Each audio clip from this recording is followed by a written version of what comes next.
Go, go. I decided to leave a little early my trip here, and I'll tell you why.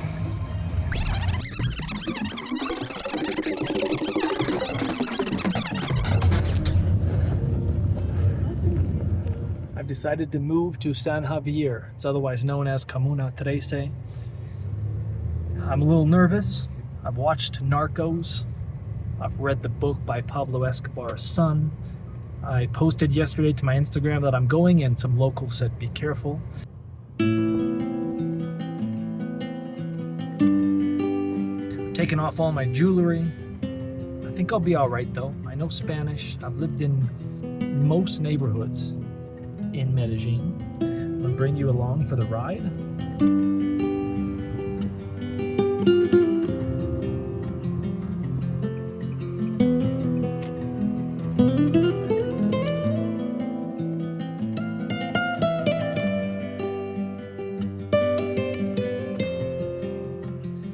We got 4 sets of stairs to get up there. My feet barely fit on the steps. The neighbors have already come out to say hello. They've told me to be careful at night. During the day, it's okay. So when I get to new places, I like to go out and explore. I come in, drop my shit off and leave, but let's just calm down and let me show you this apartment here. First thing is the living room, and we've got a view of the Barrio Popular, as they're called. For lack of a better word, ghetto, but that's how they live. And I'm living like that now. The water here in Medellin, you can actually drink directly from the tap. All right, coming down the hallway, this is a 3-bedroom. So this is probably the first bedroom. How much did it cost, you're probably wondering. And I don't know. Stick around, let me go to my Airbnb reservation. It's not expensive. And I guess this is the master bedroom. So those are the 3 bedrooms. This must be a bathroom, yes. So this is heat up via electricity. You gotta be very careful. Sometimes it comes down here and it shocks you. On the fancy models, you actually have a trigger. Hot, warm, cold. I mean, we've got hand soap, we've got a toilet paper, a restock of toilet paper, hand towel. This is already more than you get from most Airbnbs. It is not hard to be an Airbnb owner. I have another channel, Optimize My Airbnb, much bigger than my current channel you're finding me at here. But I teach you how to make money with Airbnb. Financial freedom through Airbnb. Go check that out.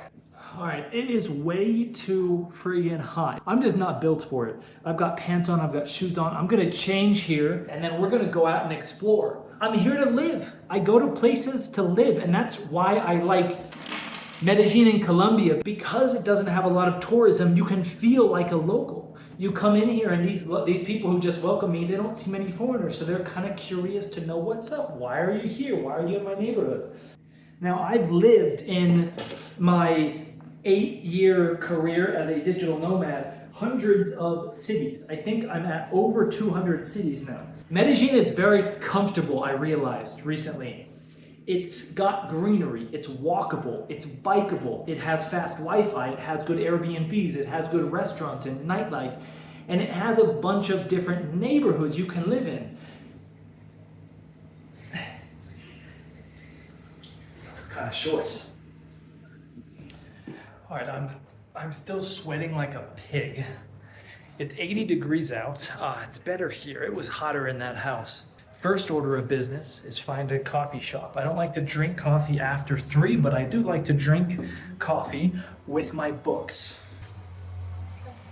Here we go, first time experience in Comuna 13.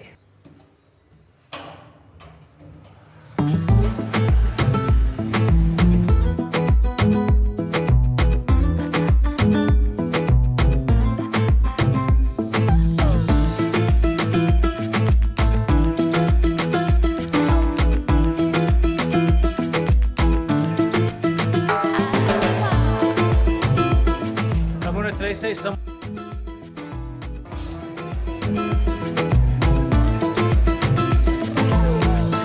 All right, I found a coffee shop. The other one didn't have good chairs. 5,000 for a espresso, $1.25. That is cheaper than Poblado. I met the owner here, Hugo. Miguel. Galerias, the best cafe shop I've seen so far. After this, we're gonna explore. He says Saturdays and Sundays, it's full of tourism. Right now, it's more touristy than Poblado. This is more touristy than Parque Lleras. So after I drink this coffee and I read my book, right now I'm reading one-page marketing plan. If you want the summary, go to my website, DANNYBOOBOO.com/bookshelf. And then we're gonna simply explore. All right, let's get off the beaten track here a little bit and explore the real Comuna today. So here we go, this is it. This is how typically the neighborhoods are. Streets like this. I hope you like your neighbors. All right, so there's a main road right down the middle, and then it splinters off for a block or two. Now, the interesting thing is you are actually in a barrio popular, Comuna 13. There's 16 comunas in Medellin. I've already been walking for an hour, and you can see it's all the way up there. That's a bunch of tourists walking, so let's go explore. Let's continue.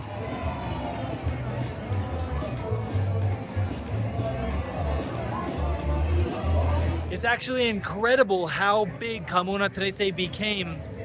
Pure tourist.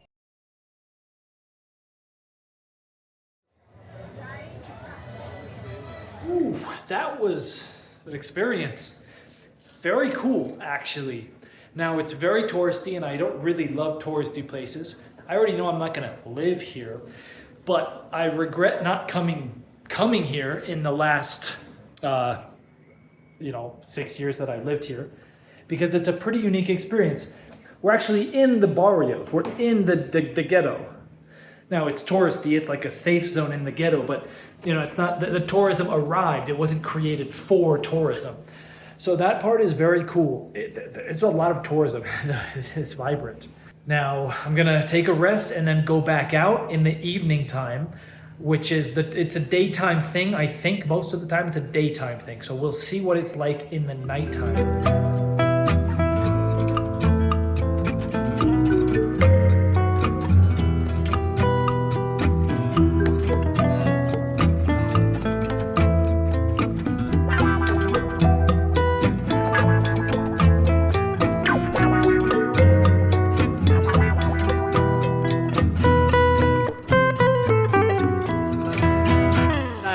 Guy, this is Alvaro. Hola. Cheers.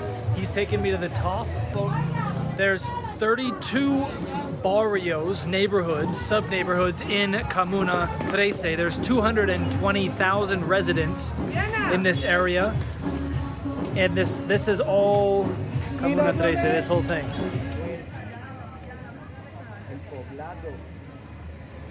It's 7:30 right now.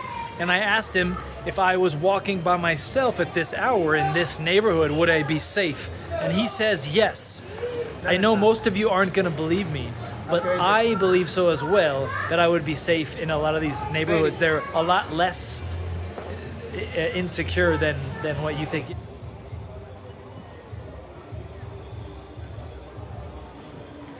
Well, we got the instant coffee, but then is that supposed to do that?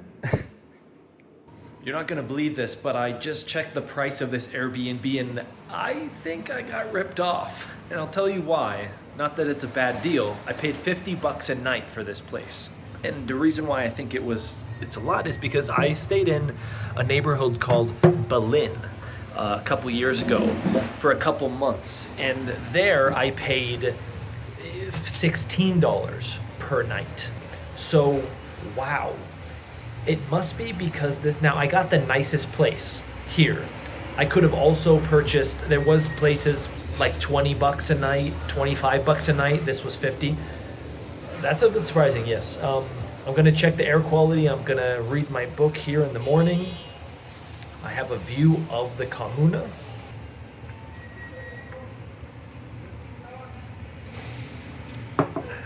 I saved the grocery store with the most reviews right here in front of me, so let's have a look. I'll get like salmon and chicken and maybe some fruits and vegetables. I got this. I got this for $2, and this is what avocados look like here. And perfecto. Perfecto. All right, we've got a tenderloin here. And then 1 kilo of chicken, which is 2.2 pounds, for about the same thing, about $4. $4. Some first impressions here early on in my living experience in San Javier, Comuna 13. While it is touristy, it's an interesting type of tourism because this is where they live. It's a neighborhood. They live there. There's people actually living directly where the tourists are. Homes, tourism. That's all the way up. So there's an interesting juxtaposition where, okay, yes, you have tourism here, but the tourism arrived because it's a very cool area. And why is it cool? Is because, well, how it's built, there's houses built on top of each other, 2 and maybe 3 stories on a hill. They call them callejones, small little streets that you just can walk on. And then the government has also built the series of maybe 6 or 8 electric escalators that go up to the top. And then at the top, they further built it out where there's this 10-foot road, but it's only walkable along the top. So there's a gorgeous view, and then there's a bunch of touristy things. When the tourists leave at 6 or 7 p.m., there's still locals there. The locals live there, and that's what's very cool about this spot. But the other interesting thing is I kind of got off the beaten track. I went down the stairs a little bit off the tourist trail, and it's very cool. I mean, yes, it's the ghetto. People are, they don't have AC here. It's cheap to live here. These are poor people.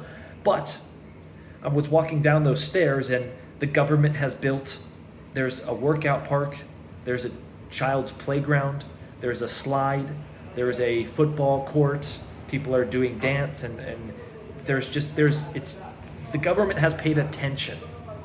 And so that's one of the reasons why I like the city, and I see such a giant opportunity in the future is the government is doing things. But those were my first experiences here in Comuna 13. It's 10 p.m. I would actually usually be going to bed right now, but for you, I'm gonna walk around at least and show you what's going on at the nighttime in a barrio like this. If you appreciate me showing you nighttime weekends, show me with a thumbs up, because I wouldn't do this otherwise. Let's have a look.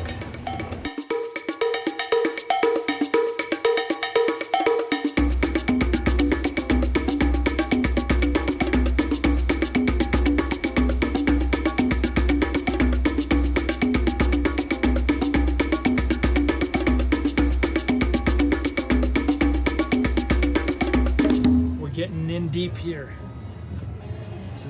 This is the transportation up here in the Barrio Populares.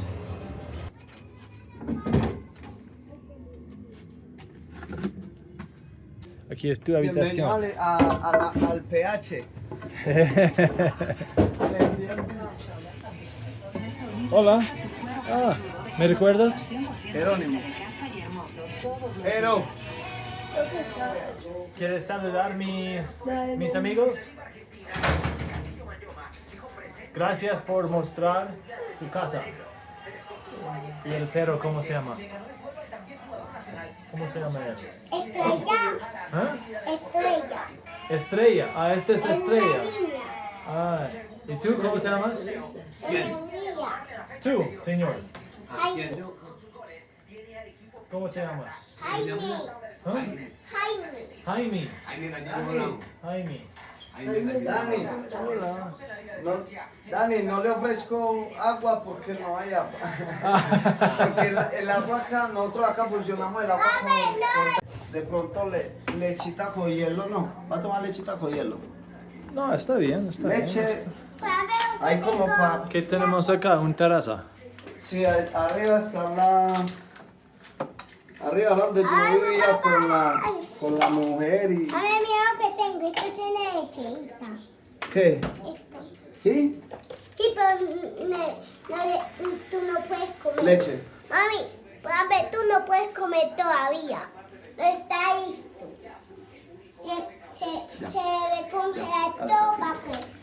Salud. Ay, papi, ¿qué me Todo con leche porque... Hola. Papi, mira, Y en el tercero, déjeme... Papi, ya no puedo, ya no hay a volver a porque acá está. Sino que como yo empecé a construir allá Sí. adelante y la mujer se fue para allá, entonces acá guardan el desorden. Mucha fitness. El desorden, yo le digo a mi mamá que desocupe esto y alquile esto para que gane platica. ¿Y tu habitación? Es que él es muy haragán. Él es muy haragán, él quiere toda la casa para él. ¿Sí? A ver, ven, podemos abrir. De acá es para donde yo paso entonces yo ya le monté ahí abajo que te... Chao. Gracias. Nos vemos pronto. Bueno, muy bien. All right, well, that was interesting. There's some barrios where they have like a street and it's popular and people are out and it's the nighttime thing. Here, it didn't seem like that. But you wouldn't guess so being inside. Being inside, I'm like, there's a lot of noise going on out there. But then you get out there and it's not that noisy. It's like I'm in a speaker here. I'm not getting the best night of sleep here. It's because it's hot.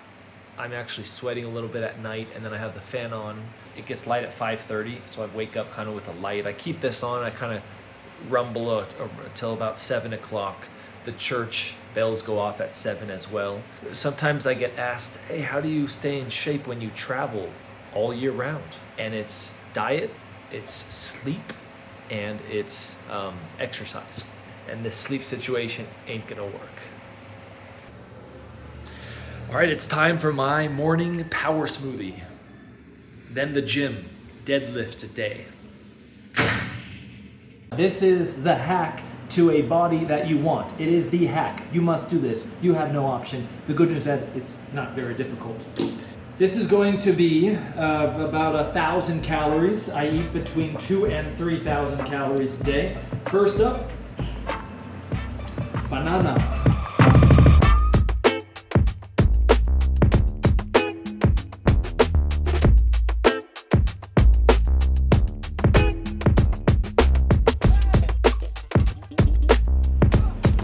Forgot my collagen.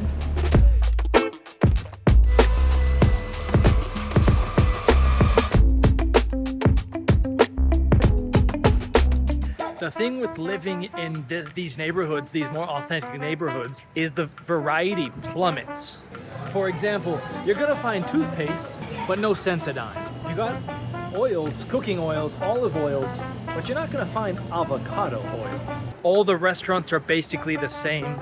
The supermarket's pretty much the same, coffee shop's pretty much the same. There's no Smart Fit out here, which is like the common gym. There's a local gym, so you have to get used to that.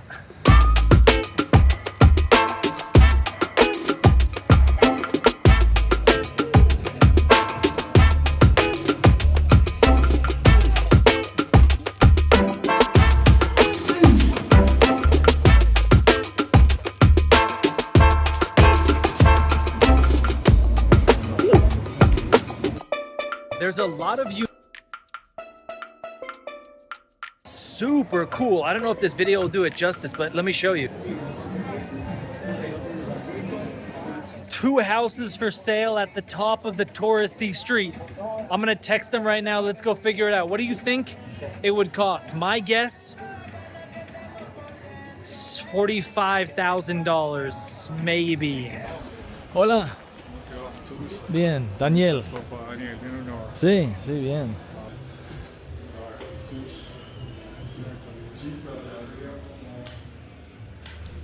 Primera habitación, cocina, baño, ok.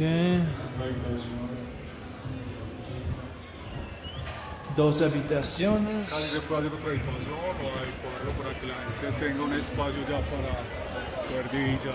Okay. For sale, it is $85,000, 2-bedroom, 1 bathroom, and you can construct this as a business. It is very well located. After about 10 showers, I can confirm no hot water coming out of that thing. I'm practicing the Wim Hof method, so this is a blessing in disguise. But if you're not, then you should be aware, if you're living in Estrato 1 or 2, which is the poor people, Estrato 6 is rich people. Here in Colombia, they stratify neighborhoods based on that. This is 1, maybe 2. You're gonna have less Western conveniences, that being one. There's a bunch of other ones as well, but they're all not like deal breakers, but in combined, they're pretty annoying. For example, the Wi-Fi doesn't work in the back room. You're not gonna find blinds typically on the windows. It's generally gonna be a little bit louder. The insulation at night, it stays like 80 degrees in here, but outside it's 65. It's the weirdest thing. And then you're cooking with an open flame, and that doesn't help. And by the way, the gas here, there's a small leak. I can smell it if I keep it open on accident. But you know, that's something to be aware about if you want to live out here in Comuna 13. San Javier, which is the official name of the comuna that I'm in right now, has a Confama. Medellin has 13, I think, of them. They're like recreation parks. They're free for the family. You come, you picnic. There's a blow-up, jumpy thing here. They have a skate park. They have swimming, basketball, soccer, everything. Sometimes they're also called uva. I don't know what I found here. It's a Sunday. It's fenced off, but let's go in and try and find out what we got going on. I think it's dancing.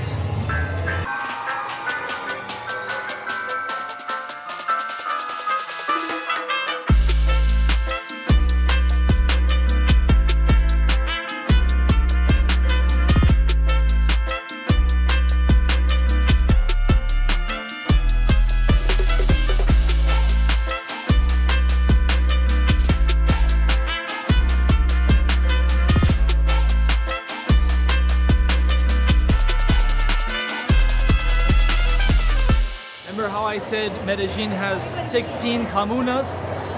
That is a dance competition for the entire city, the final one, so I got kind of lucky there.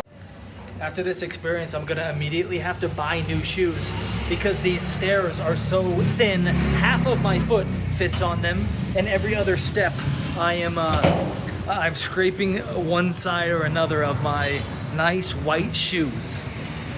We're going up to the top today. Brought my selfie stick for some better footage. Join me. Let's go. I'm glad to see that the electric stairs are working at this hour. And you can't walk on these things. I was coming down and I was walking down and they said, oh, you can't walk for security reasons or something. That's not a Colombian rule. That's such an American rule. Being extra cautious with liability. Yeah. 1 in 175,000 people will trip. So will affect 174,999 people for that one person. All right. It's unique. You're in a Colombian ghetto. It's safe. You got the stairs. You got the view. It's all very unique. This I have never been to in all 250 cities, destinations I've visited. If you come all the way to the end, which isn't that far, 15-minute walk, they're opening a second stage, which looks like it's already ready, but there's some stairs you'll find to the left, and then there'll be 2 lookouts, one behind me and one in front of me. That's what I'm going to check out right now. Hola. ¿Cómo estás? Roleas ¿Sí? y solteritas. Solteritas. Dulces. Sí, muy buenas. Okay. All right, I asked her to show us her house, if she would be so kind. And she said yes. Esa es la pieza de mi mamá. Okay, the living room, la sala, habitación, cocina. ¿Ustedes tienen luz también o no? Sí, pero en ese momento no. Ah, okay. Esa es la de mi tía, la cama mía, la mía. So if I wanted to buy the house, they don't know how much it costs because they got it through inheritance. A lot of the houses here are owned. They're not paying a mortgage. I think it's like something like 90%. I might be wrong on that. So living expenses very, very, very cheap here. Learn Spanish, and it's a security plan for the rest of your life. You can come here, you can live here for probably $150 a month at the very low end of the budget.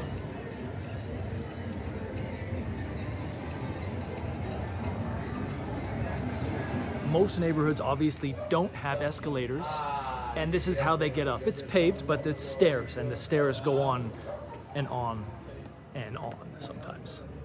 All right, I think I overshot a little bit where I was going.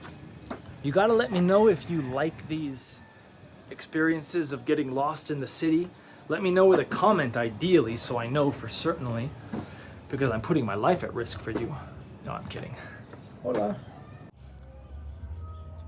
Time here is a lot more flexible. A friend invited me somewhere and I went, and I was in a taxi, so I was paying for that taxi, and I waited 15 or 20 minutes, and then I left. I was like, you know, I'm just gonna leave. You know, I'm kind of stressed out right now, sweating, you know, and I don't know how much longer, you know, it could be another 20 minutes. So then she's like, no, come, no, I can't believe you left. Come back, have some patience. She said, have some patience.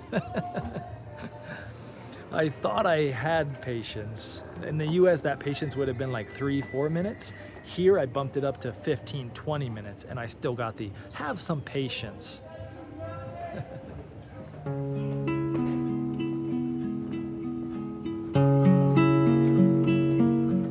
It's only about 5:30 and places are already starting to close up.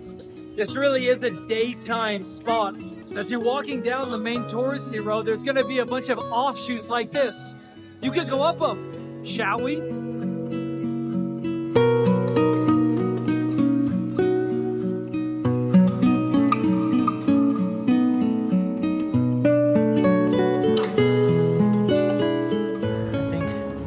Vast majority of tourists don't make it up more than 10 steps.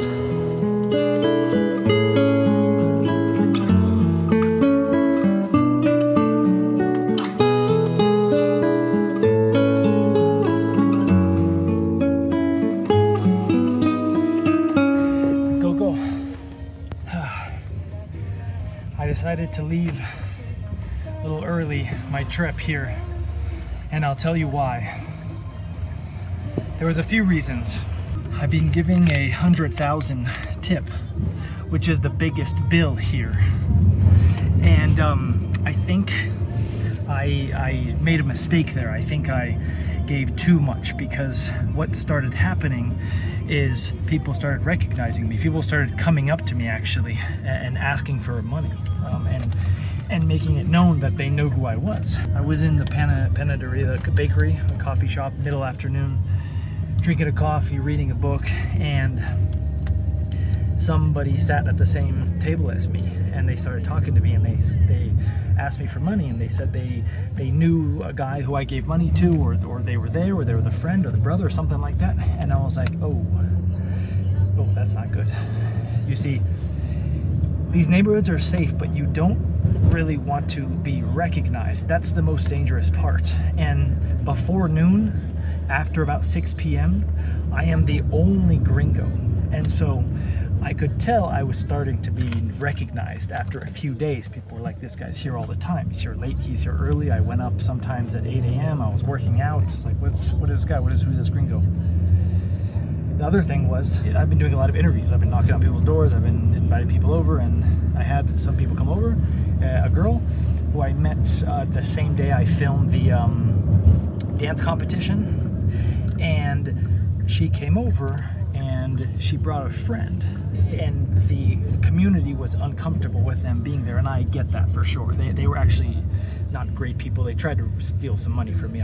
Anyways, I recognized this without that happening, and I asked them to leave, and they left within 15 minutes. But the host, like soon after that, was like, hey, I gotta come over and talk to you. So like, now I'm the guy, and I'm the gringo, inviting sketchy people to my house in the afternoon. There's a guy on the block who keeps track, so like he sees it. Everyone's doors are open. My neighbors saw it. They were uncomfortable. So now I'm like, oh man, now I've got like a bad reputation to friggin' deal with. And then the last thing that happened was, I was in the morning going up in the hills, really up in the hills, getting off the tourist track, and I made a video. I thought, and I think it was funny, and I had my selfie stick basically out, my cell phone way out, and there was a girl walking, young girl walking, and I said, smiling, are you gonna steal my cell phone? And she said no, and that was the end of it. I smiled, she smiled, and I uploaded it to my WhatsApp, and I got a bunch of immediate likes, hearts. And I was like, oh, people like this. I'm gonna put this on my Instagram and everything. And so I did, and there was a small minority of people who were Colombian who sent me messages and let me know what the social context of me doing that was. And that is that, you know, people assume the worst. They assume the worst, basically.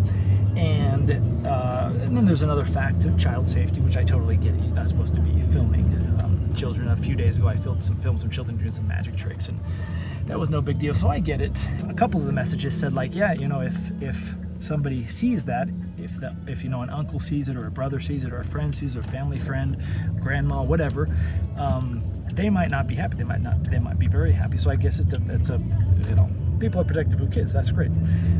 Now I'm thinking, okay, well, if someone did want to find me, they could easily find me. I asked one person, where's the gringo living? Got to ask maybe 2 or 3 more people, and they're at my front door if they wanted to. And so it is safe to be in the neighborhood. It is. I'm not leaving because I think my life is at risk or anything like that. Not at all. But you have to take some precautions, and that's what I'm doing here. It made the decision was a little bit easier made because it's not so comfortable over there. You know, when it's cold out, I wake up early because it's too cold. When it's warm out, I wake up early because it's too warm out, and I have to turn the fan on. You know, there's no hot water in the shower. There's no desk to work at, for example. There's some other minor inconveniences. But as the neighborhood goes, I will definitely go back. It's very cool. It's very unique. Thanks for watching. Subscribe. Let me know in the comments what you thought of this longer form video, and if I should do more, if you want me to go and explore some barrios. I've explored almost all of them. So with that, I'll let you go. Until next time, have a nice day.